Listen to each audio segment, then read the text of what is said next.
Welcome back to our channel. In today's video, we will guide you through the process of turning on or off YouTube permissions in email notifications on your PC. Follow these simple steps. Step 1. Click on the menu bar located at the top left corner of the screen. Step 2. Select Settings from the menu options. Step 3. Click on Notifications in the Settings menu.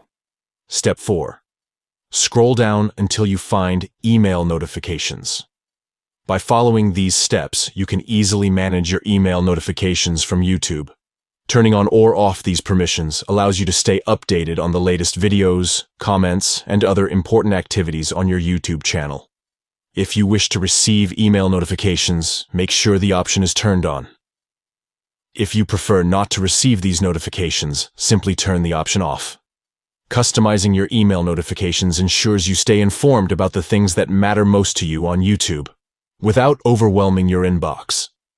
Thank you for watching this tutorial on how to turn on or off YouTube permissions in email notifications on your PC. Don't forget to like this video and subscribe to our channel for more helpful tutorials.